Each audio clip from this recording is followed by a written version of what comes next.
co-founder and CEO of Enwoven. We're a New York Times and Associated Press funded venture that organically got pulled into this world of business history. I come to you not as an archivist or historian as my trade, but rather a technologist and storyteller. So those are the two things that I bring together at Harvard University. I started the Finding Freedom Through Language project, and over the last decade have been with a number of companies and started companies in Silicon Valley.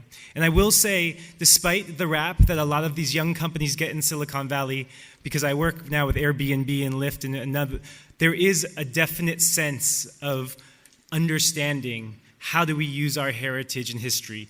It just has to come up to the speed at which they sometimes need to use it and the ways in which they're using it. And that's something that we'll talk about today.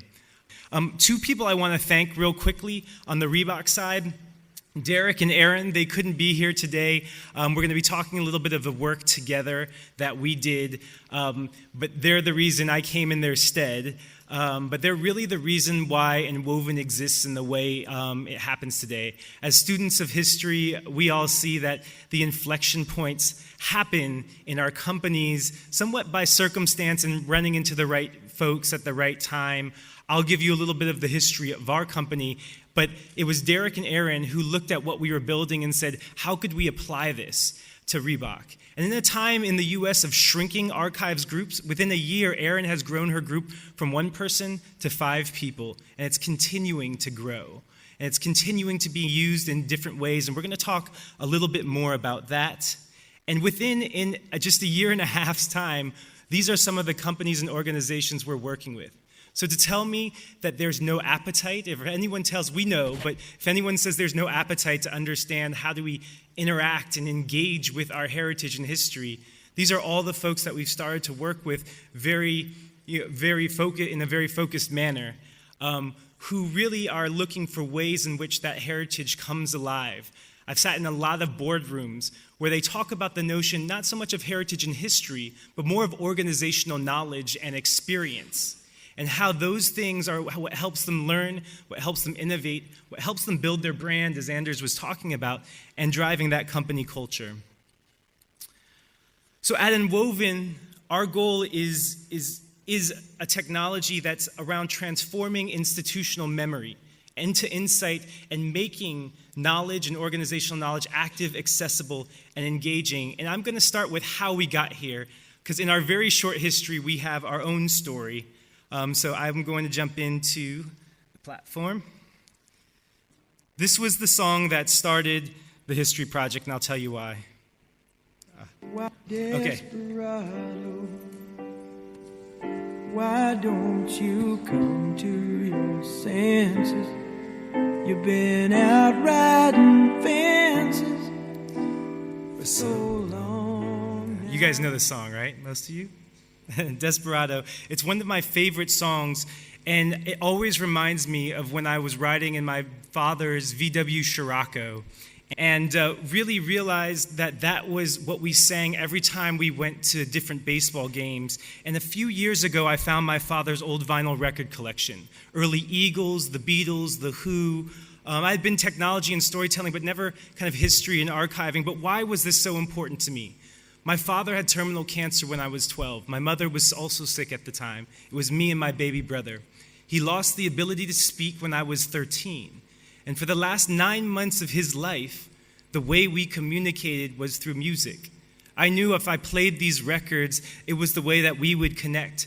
And so when I found these records a few years ago, I was getting ready to propose to my now wife, and I was thinking a lot about the knowledge and experience that my father would be passing down to me. And I went on my own journey of opening up old briefcases, finding artifacts. But I wanted to know the stories behind those physical artifacts. So opened up address books and interviewed friends that he had in the Navy, or friends that, We were leaving, you could see the looks on their faces. Do you know those guys? And it would just be terrific. That's great. So Dad used to be able to find a lot of the good parties. I have no idea. Apparently my dad liked to find the parties when he was in the Navy during his time, or when he was in New York. I had a rewarding experience, but as someone in the technology field, something was bothering me. It was overly complex to capture these things, and it all sat in my Dropbox folder as clickable media files that didn't come to life, that couldn't be engaged with, that couldn't be lived with. So I told a friend of mine, Ben, who was becoming a father and having the opposite problem, too much content, too many pictures, and wanted to start to capture the things that mattered. Lots of late-night Chinese food, and we found a fortune cookie that said, hey, you just got to build this one. This is your next venture. And then we went out these are our actual incorporation documents, went out that day and got incorporated, my voice capturing what it was like to make it real all at that time. We then took the idea and brought it into an incubator out of the Stanford Design School called Matter, where they're very focused on human-centered design, putting the human, not technology, at the forefront. How do we understand the human? And this is actually connected to their own Enwoven collection, where they're able to capture the learnings through this incubator. But we learned a lot. We had 5 months to spend interviewing people about memory, content curation, collaboration. It was an incredible journey. And at the end of this journey, we opened up the platform, or we started building a team of really wonderful people who had worked for me in the past. And then realized, as soon as we brought on these wonderful people, that we had to pay these people as well. And so we went out and we started showing people what we were working on. And little did we know there was a company, a small media company called the New York Times, that decided that, hey, this is something that we've been really interested in incubating. And so we had the opportunity to do that. The day I actually got funded, I captured the oral history at that moment in time when we were there through my phone and put it up onto the platform. And then we opened up this platform as an open platform for people to use and found fascinating ways that people were engaging with it. It ranged from documentary filmmakers to celebrities using it for life stories to older adults and things of that nature. But what was most interesting was all of a sudden we started seeing large organizations using the platform in different ways that were unexpected for us. And it ranged from everyone from a Kuehne+Nagel, a $22 billion transportation company with 65,000 employees. And we said, well, why are you guys using this? And they said, well, it's so important for us to have customer histories, for us to understand how we approach notions of customer care. And we wanted all of our branches to take their most important and relevant stories and put them within the platform, have it automatically show on the map, be able to go in and interact and engage and capture the different stories from these different executives, make it easy to get to at a touch of a button. And so it was really interesting to watch how they were using it. You could go to locations, times, it would build out a timeline, etc. My wife, of course, was our first user. She gives really good constructive feedback. And she captured everything from the music through the system, pulling in and searching for different content. Adele, when we first met, the first email exchange we ever had on our first date. We joke that our kids will see their father had no game whatsoever when they get of age. All of these interesting things happened, but what was fascinating to us were these business use cases that something so personal could actually resonate to companies in a whole new way. And so that's what started the relationship with Reebok. And ultimately, what we've learned from them has fueled everything that we'll show you, we'll continue to show you as we go on. So a few of the trends that were happening at Reebok. In the US right now, 10,000 baby boomers retire each day. Millennials are spending less than 5 years at any given job. So millions of dollars are being spent building products, launching initiatives, managing customers, all to see the knowledge walk right out of the door. In fact, it costs 2 times the amount of an annual salary just to replace that knowledge. So that knowledge is so critical and so key, and that was something that Reebok was really thinking a lot about. As we've talked about the digital proliferation, just looking for the right content at the right time to be a part of the inspiration, the building, the creation, the marketing, all of that was so difficult. And we had storage and communication, but we needed something. We needed archivists and curators and people who could sense what really matters about the thousands and thousands of files that will help that next person understand how they were going to build or launch that next shoe. And one of the biggest issues was the lack of storytelling technology. So Word documents and PowerPoints were great, but we wanted a more compelling and engaging, especially for a younger generation of worker. How could we engage in multi-sensory approaches? And the more we dug into storytelling, the more we learned about how it actually can resonate with folks, not just in the sense of storytelling, because we intuitively know a good constructive narrative can create that connection, but actually measuring that. You guys may have seen some of the experiments, and not experiments, but research around storytelling, but these are some of the things that drive what we do and how we think about bringing multimedia together. The first is neural coupling, the notion that the speaker and the receiver are activating similar portions of their brain as a story is being told. Not just information and facts, but a story. And those areas of the brain actually maintain and continue to light up, sometimes even as far as weeks in advance, especially when that story is recollected or something is repeated about that story. And so that power, definitely worth checking out Yuri Hassan's talk on TED 2016. The other thing that we've been exploring more and more is the research around oxytocin. Right? Paul J. Zak wrote in Harvard Business Review a couple years ago about this, but oxytocin is the neurochemical, right, that allows us to cooperate, brings sympathy essentially, and allows us as social creatures.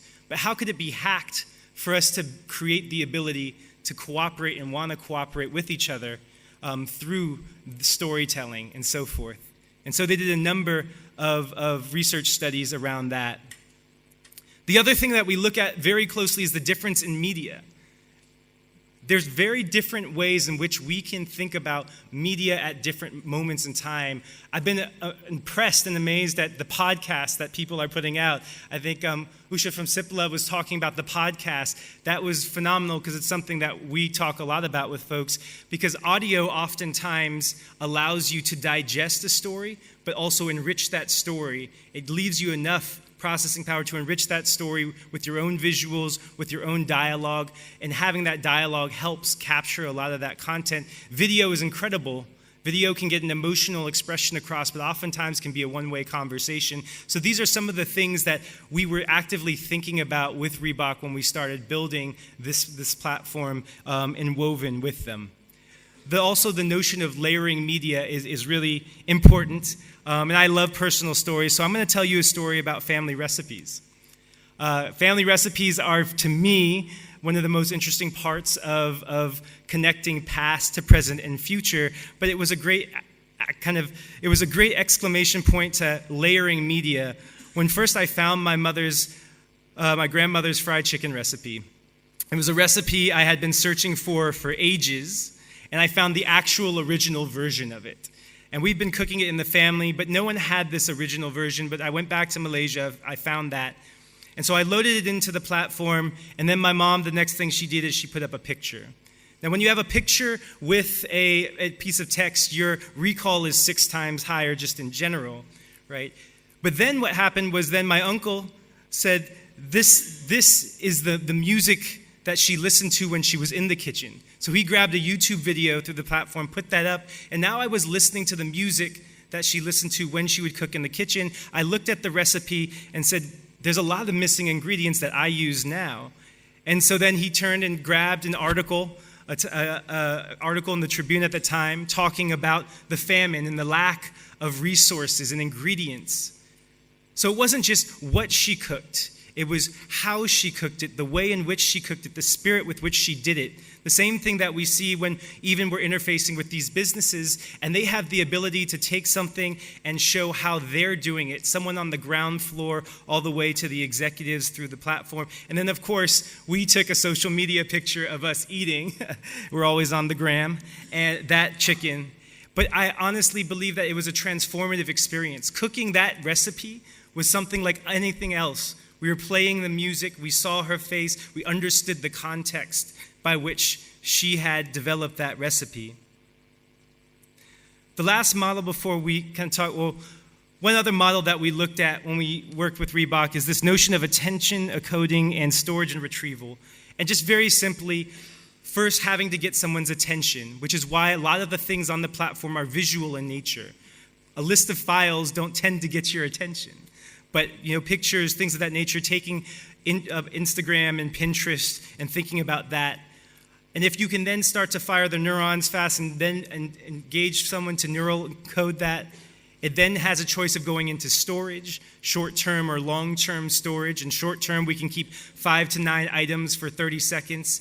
But if we can create a way to continue to come back to that history, because it's very relevant to us in our jobs, in our opportunities, in our locations, then it starts getting into long-term storage and actually changes behaviors and attitudes and is retrieved when we're in certain situations. So the one thing that I've always encouraged, or that I've been learning from Reebok and a number of the companies that we've been working with, is to look at this not so much as a well, to not look at heritage and history as this well in which we're going to when we're thirsty, anniversary events that come up, and so budget gets created and we want to celebrate. That's really important and really exciting, but how do we start to look at our heritage, our knowledge, our institutional memory more as a stream? How does it run in parallel with what we're doing and our lives? How is it something that we engage with when we're starting a new project and going back and going to the history of a given product, understanding and listening to the people who built that original product, all the way to now knowing that you're part of the fabric of that company, that product, that initiative. And so that's where Reebok and us came together, was to build an active digital system that would allow them to efficiently and effectively tap into heritage and archival knowledge to impact the identity and business goals of the organization.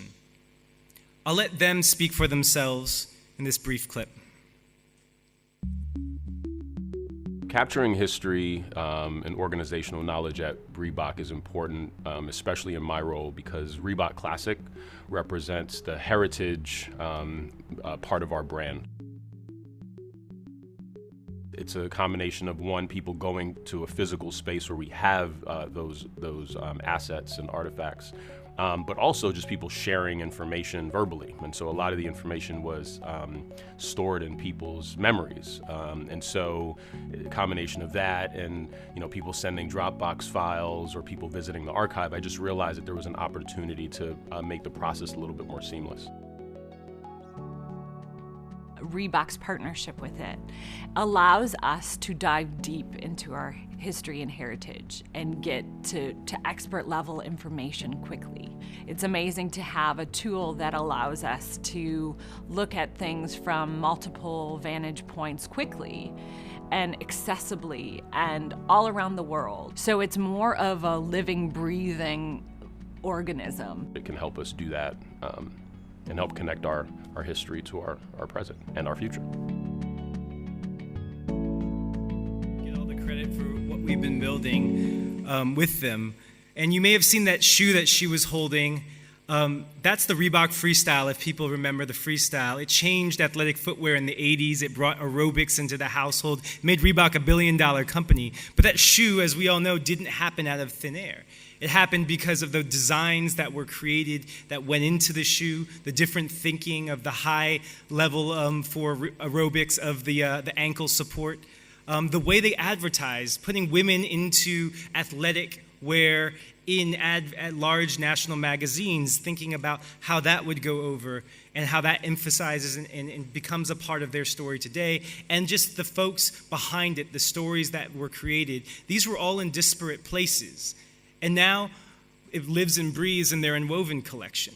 So photos, videos, artifacts, they add audio for commentary, which we can search later and transcribe. They can take from social media, cloud folders, invite other team members to contribute, to add tags and notifications as things are happening, to make it, again, collaborative and bring people back, to visualize through time and space, as well as to be able to make it searchable by different keywords and terms, and even to forego the PowerPoint presentation and allow for interactive presentations to be built in there.